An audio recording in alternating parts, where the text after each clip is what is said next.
continuing, we'll be completing chapter number 3 of SS for standard 8 student. The name of the chapter is our constitution. तो basically अपने central government का content पढ़ा था, अभी अपन state government का content पढ़ेंगे. State government के content में सबसे हेड पे होते हैं गवर्नर.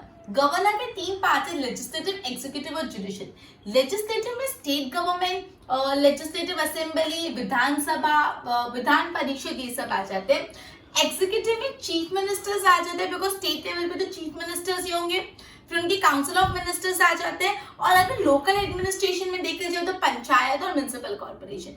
जुडिशरी में क्या आता है, सुप्रीम कोर्ट तो सेंट्रल लेवल का था. जुडिशरी में स्टेट लेवल पे हाई कोर्ट आ जाता है, डिस्ट्रिक्ट कोर्ट आ जाता है और दूसरे सबऑर्डिनेट कोर्ट आ जाते हैं. ठीक है, सॉरी. तो बेसिकली स्टेट गवर्नमेंट का पूरा चार्ट के सबसे ऊपर कौन है, स्टेट में सबसे इंपॉर्टेंट कौन होते हैं, गवर्नर. सेंट्रल पे सबसे हेड कौन होते हैं, प्रेसिडेंट. स्टेट में गवर्नर. गवर्नर के 3 point, legislative, executive, judiciary. Legislative में स्टेट गवर्नमेंट और लेजिस्लेटिव असेंबली आ जाती है, जिसको हम विधानसभा और विधान परिषद बोलते हैं. एग्जीक्यूटिव में चीफ मिनिस्टर्स आ जाते हैं और काउंसिल ऑफ मिनिस्टर्स. फिर लोकल एडमिनिस्ट्रेशन में पंचायत, म्युनिसिपल कॉर्पोरेशन, ये सब आ जाता है. जुडिशरी जो है स्टेट लेवल पे क्या होता है, स्टेट लेवल पे हर स्टेट की इंडिविजुअल हाई कोर्ट्स होती है. स्टेट लेवल पे हाई कोर्ट हो जाता है, फिर उसके नीचे डिस्ट्रिक्ट कोर्ट और फिर उसके नीचे सबऑर्डिनेट कोर्ट. क्लियर. तो बेसिकली लेजिस्लेटिव, एग्जीक्यूटिव और जुडिशरी तीनों के गवर्नमेंट के ऑर्गन है. अपन ने पहले भी पढ़ा है, गवर्नमेंट के 3 ऑर्गन है, लेजिस्लेटिव, एग्जीक्यूटिव, जुडिशरी. लेजिस्लेटिव क्या, अभी आपको 1 मार्क के लिए पूछ सकते हैं, मुझे 3 ऑर्गन्स ऑफ गवर्नमेंट. तो legislative, executive, judiciary. Legislative law बनाता है, एग्जीक्यूटिव लॉ को इम्प्लीमेंट करता है एंड जुडिशरी पनिशमेंट देता है जो लॉ को फॉलो नहीं करता. तो बेसिकली अगर जो कंट्री के लॉज बनाते दे लेजिस्लेटिव, जो ये इंश्योर करते हैं कि जो भी लॉ बने वो लागू हो रहे, इंप्लीमेंट हो रहे, वो होता है एग्जीक्यूटिव. और अगर जिसने भी लॉ फॉलो नहीं किया तो पनिशमेंट देने का काम होता है जुडिशरी का. ठीक है, ओके. तो यही बात है कि जो लेजिस्लेटिव एक makes law, executive implement law and judiciary make people follow law and provide justice. ठीक है, तो ये अपन ने बेसिकली स्टेट गवर्नमेंट का देखा और गवर्नमेंट के ऑर्गन देखे. अब अपन बढ़ने वाले फेडरल स्टेट. इंडिया एक फेडरल स्टेट है. There is a distribution of subject on which the state and central government can make law. तो बेसिकली यहाँ पे ना अलग अलग डिवाइड कर लिया कि ये सब्जेक्ट है जिसमें स्टेट गवर्नमेंट डिसीजन ले सकती है और ये सब्जेक्ट है जिसमें सेंट्रल गवर्नमेंट डिसीजन ले रही है. जो भी सेंट्रल गवर्नमेंट और स्टेट गवर्नमेंट के पावर्स है वो क्लियरली एलोकेट कर दिए, क्लियरली बाइफरकेट कर दिए, क्लियरली सब्जेक्ट्स बता दे कि ये सब्जेक्ट पे स्टेट गवर्नमेंट डिसीजन ले सकती है और ये सब्जेक्ट पे सेंट्रल. तो बेसिकली 3 लिस्ट होती है, यूनियन लिस्ट, स्टेट लिस्ट और कंकरेंट लिस्ट. यूनियन लिस्ट किसके लिस्ट में जो सब्जेक्ट होते हैं उसके लिए कौन जिम्मेदार होता है, सेंट्रल गवर्नमेंट. स्टेट लिस्ट में जो सब्जेक्ट होते हैं उसके लिए स्टेट, एंड कंकरेंट लिस्ट में जो सब्जेक्ट होते हैं उसमें यूनियन और स्टेट दोनों को साथ में मिलकर डिसीजंस लेना होता है. क्लियर. तो ये भी इंपॉर्टेंट है. कितनी लिस्ट होती है, 3 लिस्ट होती है, state list, union list and concurrent list. ठीक है. जो भी सेंट्रल गवर्नमेंट ने लॉ बनाए वो they are applicable to all, वो सबको एप्लीकेबल होंगे. क्लियर. तो फेडरल स्टेट में आपको ये बोला है कि इंडिया फेडरल स्टेट है. इंडिया में क्लियर डिस्ट्रीब्यूशन कर दिया कौन से सब्जेक्ट स्टेट गवर्नमेंट देखेगा, कौन से सब्जेक्ट सेंट्रल गवर्नमेंट देखेगा. इस चीज के हिसाब से 3 लिस्ट बनाएंगे, यूनियन लिस्ट, स्टेट लिस्ट और कंकरेंट लिस्ट. यूनियन लिस्ट में वो सब्जेक्ट होते हैं जिसमें जिसके लिए स्टेट गवर्नमेंट डिसीजन लेता है.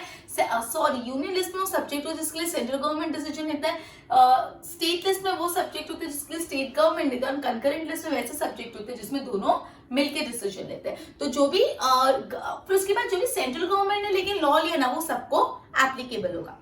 अब अपन नेक्स्ट टॉपिक पे चले, फंडामेंटल राइट. तो अपना इंडिया का कॉन्स्टिट्यूशन अपन को कुछ फंडामेंटल राइट देता है. इंडिया का कॉन्स्टिट्यूशन इंडियन सिटीजन को कुछ फंडामेंटल राइट देता है. ये फंडामेंटल राइट 26 नवंबर 1949 को अडॉप्ट हुए थे और एक्चुअली इसको पुट इन यूज कब से किया था, 26 जनवरी 1950. तो मतलब ये जो भी फंडामेंटल राइट जो अपने कॉन्स्टिट्यूशन ने इंडिया के सिटीजन को दिए हैं वो अडॉप्ट हो गए थे 26 दिसंबर 1949, लेकिन उसको एनफोर्स या पुट टू यूज करा गया 26 जनवरी 1950. ठीक है. ये फंडामेंटल राइट गारंटी करते कि जो भी सिटीजन है वो पीसफुल लाइफ जी सकते हैं as long as they inhabited, जहां तक वो है वो एकदम पीसफुल शांतिपूर्वक लाइफ जी सकते हैं, ठीक है। इसमें ये इंश्योर करते हैं कि लॉ के आगे सब इक्वल, ओके सॉरी, अब कौन सा फंडामेंटल राइट है? पहला equality before law. Equality before law बोलता है कि लॉ के आगे जो भी लोग हैं सब इक्वल है, कोई अमीर गरीब, rich poor, I mean colour difference का भेदभाव नहीं है।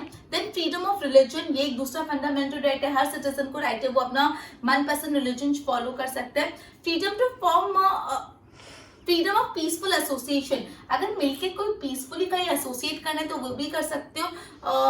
Okay, right to freedom of speech and expression, जिसको कुछ भी बोलना है, एक्सप्रेस करना है वो कर सकता है। Right to constitutional remedies, constitutional remedies मतलब क्या बोलता है कि अगर किसको कुछ भी प्रॉब्लम है तो वो कॉन्स्टिट्यूशनल रेमेडीज कोर्ट के पास जा सकता है। तो ये थे अपने फंडामेंटल राइट जो आपको लर्न करने। तो बेसिकली अपन ने देखा स्टेट गवर्नमेंट का पूरा एलोकेशन, हेड है गवर्नर, फिर लेजिस्लेटिव, एग्जीक्यूटिव, जुडिशरी। लेजिस्लेटिव में स्टेट गवर्नमेंट, उसके अंदर legislative assembly that is Vidhan Sabha, Vidhan Parishad. Executive में कौन आता है? चीफ मिनिस्टर और काउंसिल ऑफ मिनिस्टर, और उसके नीचे जो लोकल एडमिनिस्ट्रेशन होते हैं पंचायत और म्युनिसिपल कॉर्पोरेशन। जुडिशरी में आ जाता है हाई कोर्ट, डिस्ट्रिक्ट कोर्ट और सबऑर्डिनेट कोर्ट। मैंने आपको बताया जो भी गवर्नमेंट होते हैं उसके तीन ऑर्गन होते हैं, legislative, executive, judicial. Legislative law बनाता है, एग्जीक्यूटिव लॉ को इंप्लीमेंट करता है, और जुडिशरी ये ध्यान रखता है कि जो भी लॉ को फॉलो नहीं करता उसको पनिशमेंट मिले और जस्टिस देता है। उसके बाद फेडरल स्टेट अपन ने पढ़ा, इंडिया फेडरल स्टेट है। इंडिया में कौन से सब्जेक्ट स्टेट गवर्नमेंट के, कौन से मैटर स्टेट सेंट्रल गवर्नमेंट है, क्लियर बाइफर्केशन है। इस बेसिस पे तीन लिस्ट है, union list, state list, concurrent list. Union list में वो सब्जेक्ट होते हैं जो सिर्फ सेंट्रल गवर्नमेंट देखेगा, स्टेट लिस्ट में वो सब्जेक्ट होते हैं जो स्टेट गवर्नमेंट, और कंकरेंट लिस्ट में वो सब्जेक्ट होते हैं जिसको यूनियन और स्टेट दोनों मिलके देखेगा, ठीक है। जो भी सेंट्रल गवर्नमेंट लॉ अप्लाई है वो पूरे के पूरे इंडिया को एप्लीकेबल होते हैं। फिर अपन ने फंडामेंटल राइट पढ़े, अपन ने पढ़ा कि इंडिया का कॉन्स्टिट्यूशन इंडिया के सिटीजन को कुछ फंडामेंटल राइट देता है। ये मिले अडॉप्ट हुए 26 नवंबर 1949 को, but actually put to use के 26 जनवरी 1950 को। ये फंडामेंटल राइट ही गारंटी देता है कि इंडिया के सिटीजन एकदम पीसफुली लाइफ जी सकते हैं। अपन ने इसके कौन कौन से फंडामेंटल राइट है वो भी स्टडी किए। ओके, बोर्ड पे ध्यान दो। ओके, तो basically governor, legislative, executive, judiciary. Legislative में स्टेट गवर्नमेंट आ जाता है, स्टेट गवर्नमेंट के यहाँ पे लेजिस्लेटिव असेंबली दो टाइप के होते हैं, विधानसभा और विधान परिषद। एग्जीक्यूटिव में जो लॉ इंप्लीमेंट करते हैं चीफ मिनिस्टर्स, और उनके अंदर उसके काउंसिल ऑफ मिनिस्टर, और उसके नीचे लोकल एडमिनिस्ट्रेशन में पंचायत और म्युनिसिपल कॉर्पोरेशन। जुडिशरी में high court, district court, subordinate court. तो बोला लेजिस्लेटिव, एग्जीक्यूटिव, जुडिशरी तीनों क्या गवर्नमेंट के ऑर्गन्स है, they all three are organs of government.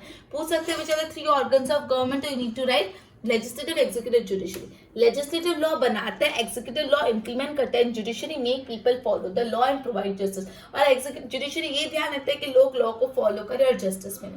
Federal state, India एक फेडरल स्टेट है, there is a distribution of subject on which the state government and central government can make the law. फिर तीन list है, union list, state list और concurrent list. Law framed by the central government applicable to the whole of India. The fundamental right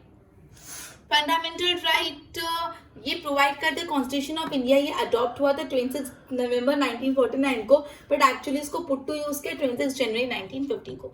fundamental right guarantee देते हैं resident of India they can live a peaceful life as long as they are inhabitant, जब तक वो India में वो peaceful life जी सकते हैं। अब कौन कौन से देखो, equality before law, freedom of religion, equality to form association, equality of freedom of speech and expression, freedom of constitutional remedies. Okay, तो ये था अपना चैप्टर नंबर 3। अपना चैप्टर नंबर 3 यहाँ पे कंप्लीट हो गया। Next chapter I am not starting right now, पर नेक्स्ट लेक्चर में करेंगे, एक बार इसके नोट्स बना लो। Good bye.